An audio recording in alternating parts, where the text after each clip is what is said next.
ಓಂ ಸದ್ಗುರುನಾಥ ಶರಣಂ ಜಯ ಜಯ. ಓಂ ಸಚ್ಚಿದಾನಂದ ಶರಣಂ ಜಯ ಜಯ. ಎಲ್ಲರಿಗೂ ನನ್ನ ನಮಸ್ಕಾರಗಳು. ಜ್ಞಾನೇಶ್ವರಿ ಗೀತಾಮೃತ ಶ್ರೀಕೃಷ್ಣಾರ್ಜುನರ ಸಂವಾದ ರೂಪವನ್ನು ನಾವು ನೋಡ್ತಾ ಇದ್ದೋ.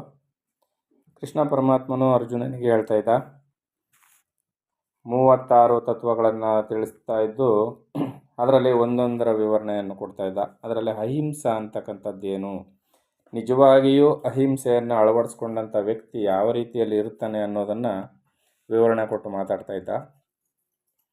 ಈಗ ಆ ಅಹಿಂಸೆಯನ್ನು ಅಳವಡಿಸ್ಕೊಂಡಂಥ ವ್ಯಕ್ತಿ ಆತನ ಅಮೃತಮಯ ವಾಕ್ಯನಲ್ಲಿ ಕುತರ್ಕ ಇರೋದಿಲ್ಲ, ಹಠ ಇರೋದಿಲ್ಲ, ಕಠೋರತೆ ಇರೋದಿಲ್ಲ, ಪರಿಹಾಸ್ಯ ಅಂದರೆ ತಮಾಷೆ ಮಾಡೋದು ಅಂತಾರಲ್ಲ ಆ ಥರ ಪರಿಹಾಸ್ಯ ಮಾಡೋದು, ಆಡ್ಕೊಳ್ಳೋದು, ಆಳಿಸೋದು ಅಂಥವು ಯಾವ ಇರೋದಿಲ್ಲ, ಕಪಟತನ ಇರೋದಿಲ್ಲ, ಇತರರನ್ನು ವಿರೋಧಿಸುವಂತಹ ಮರ್ಮಭೇದಕ ವಾಕ್ಯ ಇರೋದಿಲ್ಲ.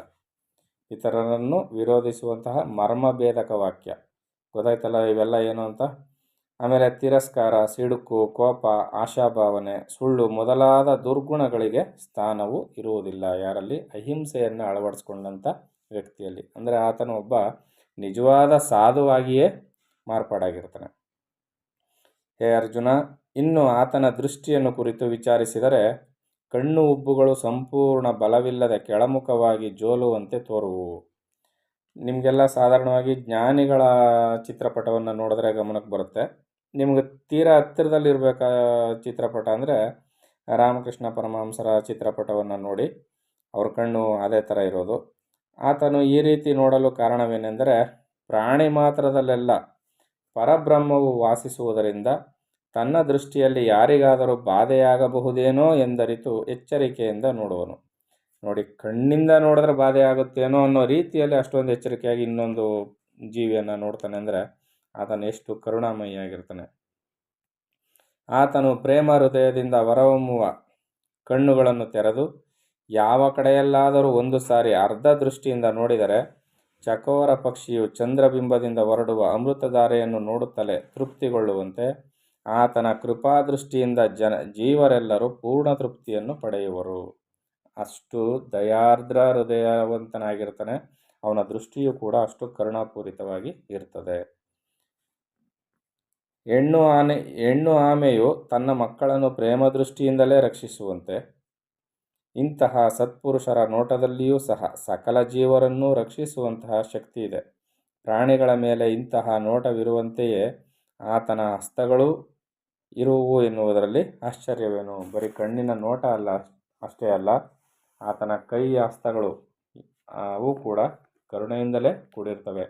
ಇಂತಹ ಸಿದ್ಧಪುರುಷರ ಕಾರ್ಯಗಳು ತಾನಾಗಿಯೇ ಇದ್ದಲ್ಲಿಯೇ ನೆರವೇರುವುವು. ನಾವು ಒಂದೊಂದು ಕಾರ್ಯ ಮಾಡಬೇಕಾದ್ರೆ ಎಲ್ಲೆಲ್ಲೋ ಸುತ್ತು ಸಾಕಾಯ್ತೀವಿ. ಆದರೆ ಇಂಥ ಸಿದ್ಧ ಪುರುಷರ, ಇಂಥ ಸಾಧು ಪುರುಷರ ಕಾರ್ಯಗಳು ಅವರು ಕೂತು ಜಾಗದಲ್ಲಿ ಅವ್ರ ಕಾರ್ಯಗಳು ನಡೆದೋಗ್ತವೆ.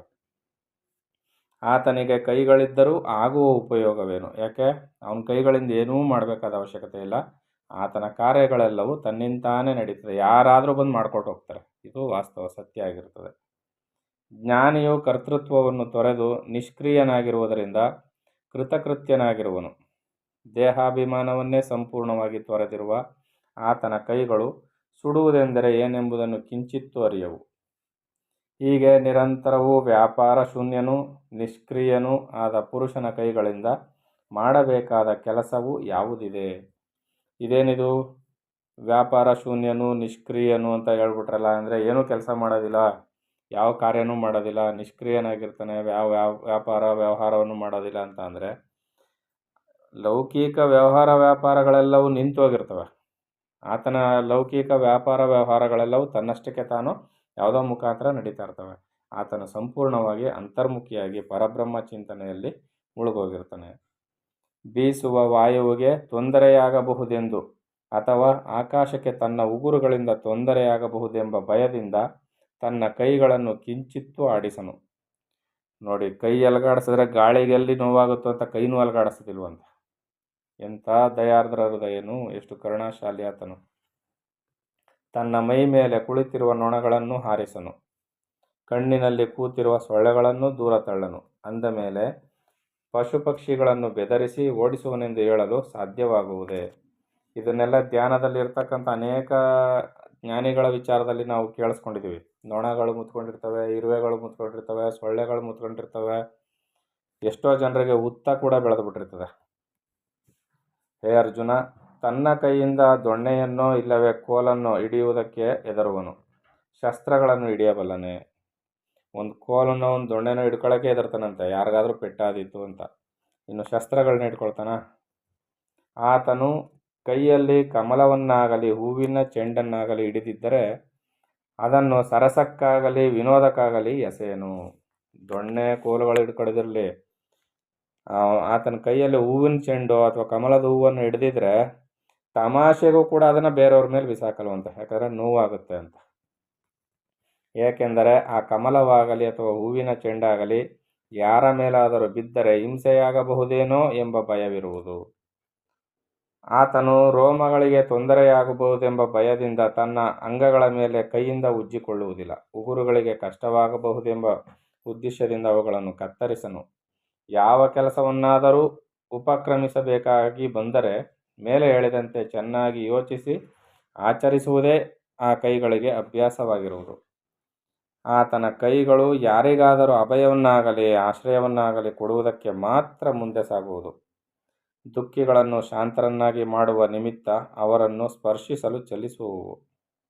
ದುಃಖಿಗಳ ಅಥವಾ ಪಕ್ಷಿಗಳ ಮೇಲೆ ಇವನ ಹಸ್ತವನ್ನು ಆಡಿಸಿದರೆ ಚಂದ್ರಕಿರಣದಂತೆ ಶೀತಲತೆಯನ್ನು, ಮಲೆಯ ವಾಯುವಿನಂತೆ ಅತಿ ಮನೋಹರತೆಯನ್ನು, ಆನಂದವನ್ನು ಉಂಟು ಮಾಡುವುದು.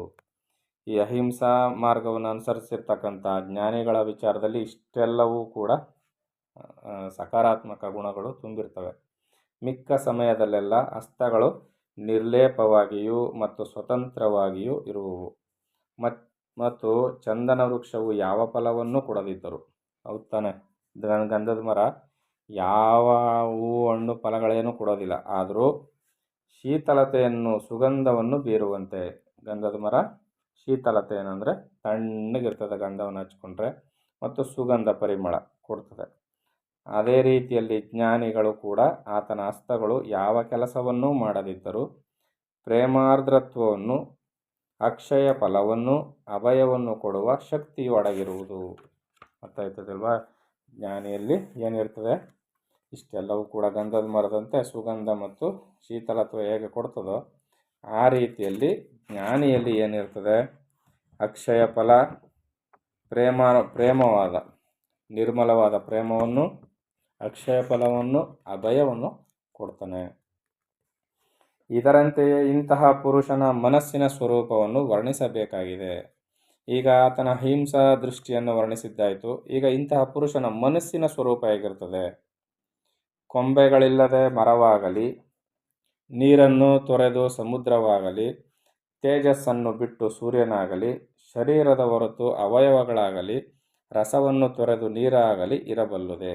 ಎಷ್ಟು ಉದಾಹರಣೆ ಹೇಳ್ತಾ ಇದ್ದಾರೆ ನೋಡಿ, ಒಂದೊಂದಾಗಿ ನೋಡೋಣ. ಈಗ ಈ ಜ್ಞಾನಿಯ ಮನಸ್ಸಿನ ಸ್ವರೂಪ ಹೇಗಿರ್ತದೆ ಅನ್ನೋದಕ್ಕೆ, ಕೊಂಬೆಗಳಿಲ್ಲದೆ ಮರವಾಗಲಿ. ಅದು ಮರ ಅಂತ ಕರ್ಸ್ಕೋಬೇಕಾದ್ರೆ ಏನಿರಬೇಕು? ರೆಂಬೆ ಕೊಂಬೆಗಳು ಇರಬೇಕು. ಅದಿದ್ದರೆ ಅದು ಮರ ಅಂತ ಕರ್ಸ್ಕೊಳ್ಳೋದು, ಇಲ್ಲಾಂದರೆ ಬೋಳು ಮರವಾಗಿಬಿಡ್ತದೆ. ಶರೀರದ ಹೊರತು ಅವಯವಗಳಾಗಲಿ. ಈಗ ಕೈ ಕಾಲುಗಳು ಶರೀರದಲ್ಲಿದ್ರೇ ಅವಕ್ಕೆ ಶೃಂಗಾರ. ಶರೀರವನ್ನು ಬಿಟ್ಟು ಕೆಳಗೆ ಬಿದ್ದಿತ್ತು ಅಂದರೆ ಅವು ಬೆಲೆ ಇಲ್ಲ ಅವಕ್ಕೆ. ರಸವನ್ನು ತೊರೆದು ನೀರಾಗಲಿ. ಆ ರಸದ ಗುಣ ಇರೋದ್ರಿಂದ ನೀರು ಅನಿಸ್ಕೊಳ್ಳೋದು, ಇಲ್ಲಾಂದರೆ ಇಲ್ಲ. ಹೇಗೆ ಇರಬಲ್ಲದೋ ಹೇ ಅರ್ಜುನ, ಹೀಗೆಯೇ ಈ ಪುರುಷನ ಸಕಲೇಂದ್ರಿಯಗಳಿಂದ ಉಂಟಾಗುವ ಬಾಹ್ಯಾಚರಣೆಗಳೆಲ್ಲವೂ ಮನಸ್ಸನ್ನು ಬಿಟ್ಟು ನಡೆಯಲಾರವು. ಮನಸ್ಸನ್ನು ಬಿಟ್ಟು ಈತನ ಆಚರಣೆಗಳ್ಯಾವು ನಡೆಯೋದಿಲ್ಲ.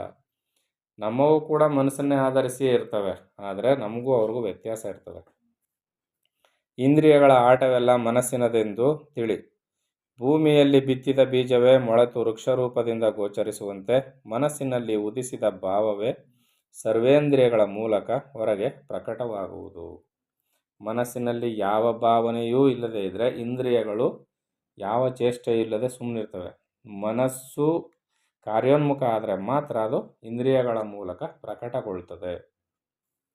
ಮನಸ್ಸು ಪ್ರೇರೇಪಿಸುವಂತೆಯೇ ಹೊರಗೆ ಅಹಿಂಸೆಯು ಮೂಡದಿದ್ದರೆ ಇಂದ್ರಿಯಗಳಿಂದ ವ್ಯವಹರಿಸುವುದೆಂತು? ಮನಸ್ಸಿನಲ್ಲಿ ಆತನಿಗೆ ಮನಸ್ಸು ಪ್ರೇರೇಪಿಸುವಂತೆಯೇ ಹೊರಗೆ ಅಹಿಂಸೆಯು ಮೂಡದಿದ್ದರೆ, ಅಹಿಂಸೆ ಅಂತಕ್ಕಂಥದ್ದು ಇವನು ಮನಸ್ಸಿನಲ್ಲಿ ಬರಲಿಲ್ಲ ಅಂದರೆ ಅವನು ಈ ಅಹಿಂಸೆನ ಹೊರಗಡೆ ಎಲ್ಲಿಂದ ತೋರಿಸ್ಲಿಕ್ಕೆ ಸಾಧ್ಯ?